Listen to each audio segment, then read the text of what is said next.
আমি এই যে একটা গণমাধ্যমের খবর দেখলাম যে আগামী জাতীয় সংসদ নির্বাচনে অংশ নিতে আওয়ামী লীগ প্রস্তুতি শুরু করেছে। হ্যাঁ, এই খবর দেখলাম আমরা, কিন্তু আসলে তো ভারতের দেশে এই ধরনের প্রস্তুতি কিভাবে নিচ্ছেন আওয়ামী লীগ প্রধান, এবং আহ, বাংলাদেশে তো কার্যত নিষিদ্ধ আওয়ামী লীগ, সেভাবে তারা কিভাবে এই নির্বাচনে অংশ নিতে পারে? যদি আপনি সে বিষয়ে আওয়ামী লীগের কারোর সাথে কথা বলার সুযোগ হয়ে থাকে, অথবা এই বিষয়টা আপনি অনেক খোঁজ খবর রাখেন, সেই জায়গা থেকে যদি আপনি আমাদের একটু বিশ্লেষণ করে যদি বলেন। ধন্যবাদ। প্রথম কথা যেটা বলবো সেটা হচ্ছে যে 1 বছর হয়ে গেল যে শেখ হাসিনা ভারতে আছেন, ফলে অনেকেরই কৌতূহল যে তিনি এখানে কি করছেন, কি আদৌ ভবিষ্যতে মানে বাংলাদেশে ফিরে যাওয়ার জন্য কোনো প্রস্তুতি নিচ্ছেন কি নিচ্ছেন না ইত্যাদি। এর মধ্যে তিনি কিছু আওয়ামী লীগ নেতাদের সঙ্গে বৈঠক করছেন সরাসরি এবং ভিডিওর মাধ্যমে, সেগুলো আগেই আমি বলেছিলাম তোমার চ্যানেলে। এবং সেক্ষেত্রে আমি প্রথম যেটা বলেছিলাম, কোথা থেকে কিভাবে বৈঠক করছেন সেটার থেকেও বড় কথা কোথায় আছেন তার থেকেও বড় কথা যে তিনি রাজনৈতিক প্রক্রিয়াটা শুরু করেছেন, সেটাই হচ্ছে একটা খবর আমার কাছে মনে হয়েছিল সাংবাদিক হিসেবে।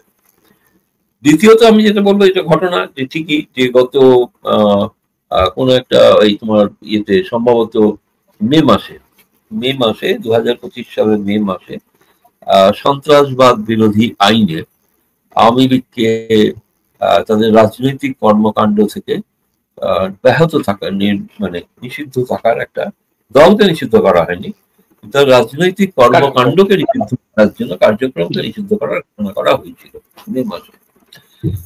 এখন এর মধ্যে মোহাম্মদ ইউনূসের সঙ্গে তারেক রহমানের বৈঠক হয়ে গিয়েছে। সেই বৈঠকের পর তিনি যথারীতি তার যে চুক্তি হয়েছিল সেখানে সেই অনুযায়ী তিনি ঘোষণাও করেছেন যে ফেব্রুয়ারির প্রথম সপ্তাহের মধ্যে, এবং অতি সম্প্রতি 5ই আগস্টের ভাষণে বলেছেন যে রমজানের আগেই তিনি ভোট হবে এবং বাংলাদেশের মানুষ এই প্রথম একটা অবাধ নিরপেক্ষ নির্বাচন দেখতে পাবে। খুবই স্বাভাবিক। এবং আওয়ামী লীগ একটি বাংলাদেশের একটি স্বীকৃত রাজনৈতিক দল ছিল, তারা ক্ষমতাচ্যুত হয়েছে এটা ঠিকই, কিন্তু তাদের তো রাজনৈতিক কর্মকাণ্ড নিষিদ্ধ হলো, দলটি তো নিষিদ্ধ হয়নি। দলটি নিষিদ্ধ না হওয়ার একটি বড় কারণ, যে কারণটি আমার কাছে যেটা মনে হয়েছে সেটা হচ্ছে, তোমরা যদি অতীতের কিছুটা পেছনের পাতায় ফিরে যাও তাহলে দেখবে একটা জাতিসংঘের রিপোর্টের কথা উল্লেখ করা হয়, যেখানে প্রভূত অনেক অত্যাচার করা হয়েছিল মানুষের উপর বলে বলা হয়ে থাকে। সেই রিপোর্টটিতে কিন্তু কোথাও আওয়ামী লীগ দলকে সম্পর্কে কিন্তু মন্তব্য করা হয়। তাতে বলা হয়েছিল আওয়ামী লীগের নেতারাই কর্মকাণ্ডটা ঘটিয়েছিল, অর্থাৎ যেটা অভিযোগ যে মানুষের উপর অত্যাচার করা ইত্যাদি। তো ফলে সেই বিষয়টাকে আওয়ামী লীগ কিন্তু জাতিসংঘের থেকে যে রিপোর্ট প্রকাশিত হয়েছিল তাতে আওয়ামী লীগকে দোষী, সরাসরি দল হিসেবে দোষী সাব্যস্ত করা হয়। সেইটাকেই ভিত্তি করে সম্প্রতি শেখ হাসিনা ভারতে যিনি আছেন তিনি বেশ কিছু আলাপ আলোচনা করার পর একটা সিদ্ধান্ত নিয়েছেন। ফলে সেই জাতিসংঘেরই একটি নির্দিষ্ট বিভাগ আছে, যে বিভাগটাকে বলা হয়ে থাকে, যে সাধারণত আমি এক্স্যাক্টলি যদি বলি তাহলে সেটা হচ্ছে যে 1 মিনিট আমি দেখে বলতে চাইছি সেটা, তাহলে সঠিক সকলে বুঝতে পারবেন যে আমি কোনটার কথা বলতে চাইছি। এবং সেক্ষেত্রে তিনি প্রথমে বলে দিই, দুজন যে আইনজীবীকে তিনি নিয়োগ করেছেন, একজন হলেন স্টিফেন পাউলেস কেসি, আর একজন হলেন অ্যালেক্স টিনসলে কেসি। এবং এই দুজনই হচ্ছে খুবই বিখ্যাত ডাউটি স্ট্রিট চেম্বার্স, যেটা ব্রিটিশের মিডল টেম্পল বলা হয়, সেখানকার তারা একটা প্রথিতযশা আইনজীবী সংস্থা।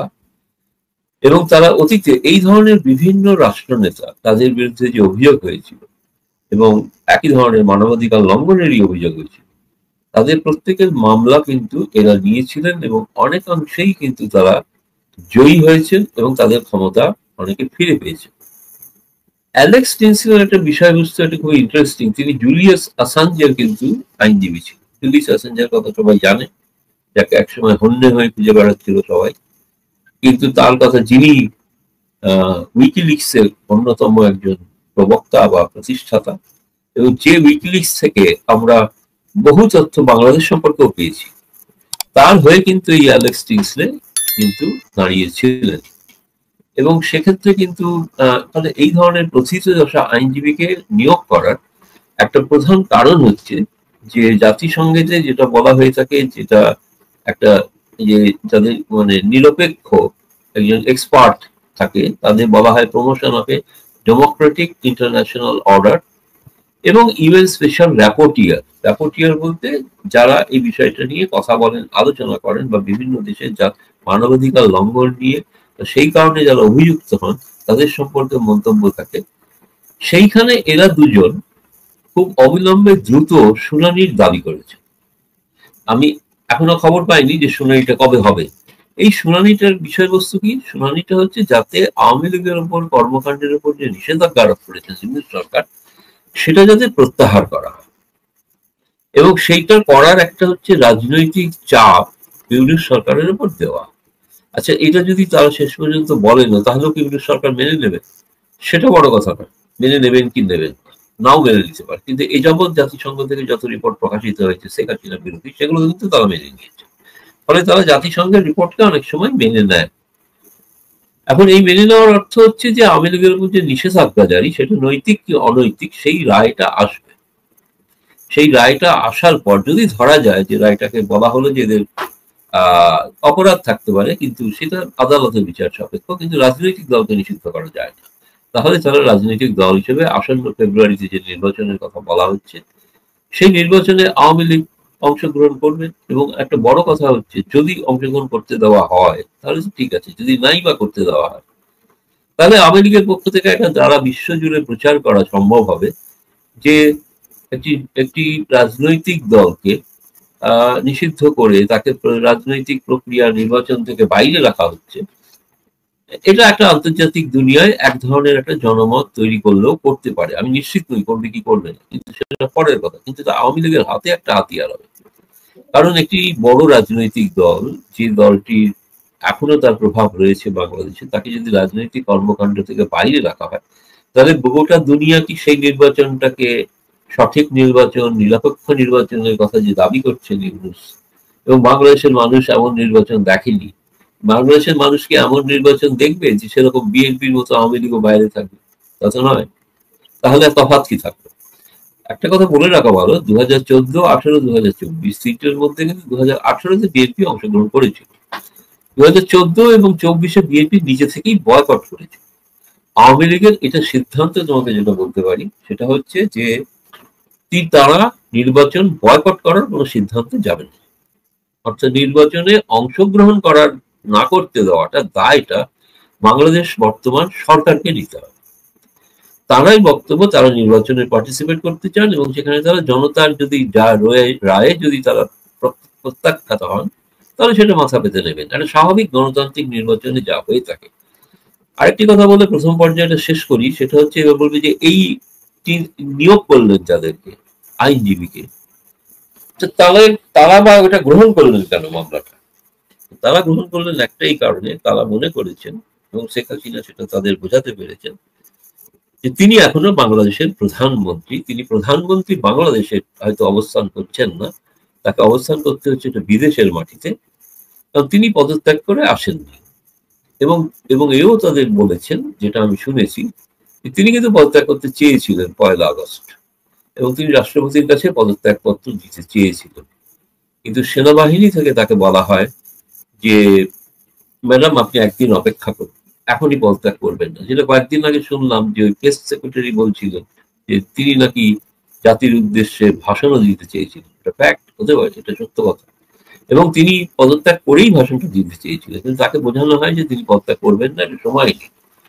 কিন্তু শেষ পর্যন্ত দেখা গেল যে সেই সেনাবাহিনী কিন্তু যে প্রবল জনরোষ তৈরি হয়েছিল, সেই জনরোষের মধ্যে তারা সিদ্ধান্ত নিলেন যে সেইখানে তারা সেনাবাহিনী কোনো গুলি চালাবে না। ফলে সেই জনরোষ, জনবিক্ষোভ আছড়ে পড়ল গণভবনের দিকে। সেই সময় অন্য দুই বাহিনী তারা কিন্তু সিদ্ধান্ত নিলেন, নৌবাহিনীর প্রধান এবং আহ কি বলে বায়ুসেনার প্রধান, তারা কিন্তু সিদ্ধান্ত নিলেন যে যেমন করেই হোক শেখ হাসিনাকে এখানে রাখা যাবে না, তাকে ভারতের মাটিতে, সেই যোগাযোগের কথা আগে অতীতে আমি বলেছি কিভাবে যোগাযোগ হয়েছিল ভারত সরকারের সঙ্গে, সেই যোগাযোগের মাধ্যমে তারা শেখ হাসিনাকে তার সঙ্গে শেখ রেহানা আপা তারাও এসেছিলেন, এবং আরো একজন এসেছিলেন, আমি তার নাম বলছি, যাই হোক 3 জন এসেছিলেন। অনেকের ধারণা হচ্ছে বহু লোক এসেছিলেন, বহু লোক নয়, 3 জন মাত্র এসেছিলেন সেই বিমানে। তো তারা এসে এখানে আশ্রয় নিলেন, কিন্তু প্রধানমন্ত্রী শেখ হাসিনা, গদিচ্যুত প্রধানমন্ত্রী শেখ তিনি এখানে আশ্রয় নিলেন, বা বলতে পারো যে বাংলাদেশের ভাষায় এখন যে বলা হয় পলাতক। পলাতক, পলাতক মানে যেহেতু পালাতে চাননি, কিন্তু তাকে পালাতে বাধ্য করা হয়েছিল, বাধ্য হয়েছিল। সেই কারণে এই আন্তর্জাতিক মহলের অতীতে যারা তাদের যারা কেস গ্রহণ করেছিলেন, সে কেনিয়ারই হোক, উগান্ডারই হোক, নানা জায়গারই হোক, তারা কিন্তু এই কারণে করেছিলেন যে একটি নির্বাচিত সরকারের নির্বাচিত প্রধানমন্ত্রী বা রাষ্ট্রপতির অনুরোধ করা। সেই নির্বাচিত প্রধানমন্ত্রীর অনুরোধের জন্যই তারা কিন্তু এটা নিয়েছেন দায়িত্বটা। এবং যখন শুনানি হবে তখন দেখা যাক, এটা একটা সময়ের ব্যাপার আছে। তাহলে আমার বক্তব্য যেটা, এক কথায় যেটা বলতে চাই, সেটা হচ্ছে আওয়ামী লীগের এটা সিদ্ধান্ত, তারা নির্বাচন যখনই হোক তখন তারা অংশগ্রহণ করবেন, করতে চান। তারা বিএনপির মতো বয়কট করবেন না, এবং তাদের অংশগ্রহণ করতে না দেওয়া হলে সেই দায়টা বর্তমান সরকার। এই এরকম একটা রাজনৈতিক রণনীতি নিয়ে তারা এগোতে চাইছে। তাদের কতটা সফল হবেন ব্যর্থ হবেন সেটা ভবিষ্যৎ বলবে। বলো বিপ্লব। আপনি যে ওই নিষেধাজ্ঞা প্রত্যাহারের জন্য জাতিসংঘের আপিলের প্রসঙ্গটা বললেন, আমরা একটু যদি দেখি, পূর্বে কি কখনো দক্ষিণ এশিয়া, বিশেষ করে দক্ষিণ এশিয়ার কোনো দল বা নেতা কিভাবে জাতিসংঘের নিষেধাজ্ঞা তুলে নেওয়ার জন্য আপিল করেছিলেন কিনা, আর আপিল করলে এর ফলাফল কি হয়েছিল, এরকম কোনো নজির কি আছে কিনা? না, দক্ষিণ এশিয়ায় তো এরকম কোনো নজির নেই। দক্ষিণ এশিয়ার মধ্যে ভারতবর্ষ ছাড়া বাকি দক্ষিণ এশিয়ার বাকি যে দেশ, সেই দেশগুলোতে গণতন্ত্রটাই হচ্ছে খুব ভঙ্গুর। হ্যাঁ, সেখানে গণতান্ত্রিক প্রতিষ্ঠানগুলো ভঙ্গুর। সেখানে তো এভাবে কোনো নির্বাচিত সরকারকে সরিয়ে কোনো কেউ সেনা সরকার বা সেনা সমর্থিত সরকার অথবা তথাকথিত গণতান্ত্রিক সরকার এরকম কেউ প্রতিষ্ঠিত হননি। এখানে ভারতে হয়েছে সবই ব্যালট। কিন্তু অন্যান্য আপনি যে কোনো দেশের কথা বলুন, পাকিস্তানের কথা বলুন বা মালদ্বীপের কথা বলুন, শ্রীলঙ্কার ঘটনা দেখেছো কি ঘটেছিল, এবং বাংলাদেশ সম্প্রতি ঘটনা। বাংলাদেশের নজির আছে। বাংলাদেশ হচ্ছে এমন একটা দেশ, সেই দেশটায় নির্বাচিত সরকারের প্রধানমন্ত্রী রাষ্ট্রপতিকে যে কোনো কারণে হোক, যে কোনো অভিযোগে তাকে খুন করা হয়, হত্যা করা হয়, তার পরিবর্তে যারা আছেন তারাও হত্যা হন। জিয়াউর রহমান এসে তিনিও মারা যান, জিয়াউর রহমানের পর তারাও গদিচ্যুত হন, অন্যরাও যারা আছে। এরশাদ ভাগ্য ভালো যে খুন হননি, কিন্তু গদিচ্যুত হয়েছিল, জেলেও কারাবন্দিও হয়েছিল। কিন্তু তারপরে খালেদা জিয়া এসছেন, তারপরে আবার শেখ হাসিনা এসছেন। মানে দক্ষিণ এশিয়া এরকম উদাহরণ পাওয়াটা আমি চেষ্টা করেছিলাম খোঁজার, এরকম কোনো উদাহরণ কেউ নেই, সুযোগই পাননি তারা। এই প্রথম। আমি এই জন্যই বলছি, এটা এই কারণেই খবর, এটা হচ্ছে যেটা ঘটার প্রথম সেটাই তো খবর। প্রথম এই ঘটনা ঘটলো যে বাংলাদেশের এক বিদেশে আশ্রিত প্রধানমন্ত্রী, তিনি বিদেশি আইনজীবী নিয়োগ করেছেন জাতিসংঘে যাওয়ার জন্য। এই বুদ্ধিটা তাকে নিশ্চয়ই কেউ একজন দিয়েছে, বা কারা দিয়েছে, সেই আলোচনাটাই হয়তো এতদিন তিনি করছিলেন। এর ফল কি হবে সেটা তো এখনই বলা মুশকিল, সেটা আগামী দিনে আমি কোনো এই ব্যাপারে ফোরকাস্ট করতে পারবো না যে কি হয়েছে, মানে ফল শেষ পর্যন্ত কি হয়েছে। কিন্তু এই ঘটনা যে এটা একটা খুব ইন্টারেস্টিং বিষয়, এবং এই ধরনের ঘটনা তো আমরা এখানে দেখে অভ্যস্ত নই। ফলে তুমি যেটা বলেছো সেটা অতীতে এরকম বহু, তুমি যদি ধরো সিম্পল গুগলে সার্চ দাও এদের নাম করে, এই আইনজীবীদের নাম করে, যে তারা কি কি ধরনের কেস করেছে, সেখানে দেখতে পাবেন বিভিন্ন দেশের প্রধানমন্ত্রী, রাষ্ট্রপতি যারা এরকম ভাবে ক্ষমতাচ্যুত হয়েছেন, তাদের বিরুদ্ধে তাদের হয়ে তারা মামলা করেছেন। এবং আর একটা আমি অতীতে দেখেছিলাম বাংলাদেশের ক্ষেত্রেই, খালেদা জিয়াও একজন আইনজীবীকে নিয়োগ করেছিলেন একবার, লর্ড কার্লাইল। তিনি হাউস অব লর্ডস এর সদস্য, সংসদ সদস্য। তিনি ভারতে আসতে চেয়েছিলেন, ভারতে এসে সাংবাদিক সম্মেলন করতে চেয়েছিলেন, শেষ পর্যন্ত ভারত সরকার অনুমতি দেয়নি। ফলে তিনি লন্ডন থেকেই একটা ভিডিও কনফারেন্সের মধ্যে সাংবাদিক সম্মেলন করেন। সাংবাদিক সম্মেলনে আমি উপস্থিত ছিলাম। তিনি খালেদা জিয়ার আইনজীবী এবং তারেক রহমানের আইনজীবী।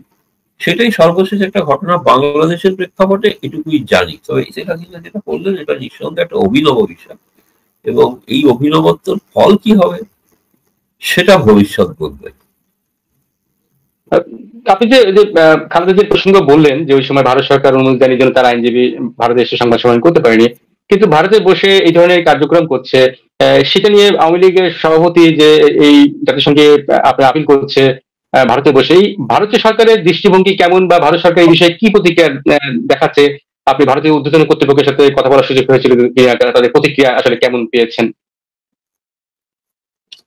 দেখুন, সত্যি কথা বলতে গেলে কি, এটা তো ঘটনা যে, যেটা আগেও বলেছি, বারবার বলেছি, যে বাংলাদেশে কি ধরনের সরকার হওয়া প্রয়োজন, যে সরকারটা ভারত মনে করে যে তাদের শান্তি নিরাপত্তার পক্ষে সব থেকে বেশি পছন্দের হতে পারে।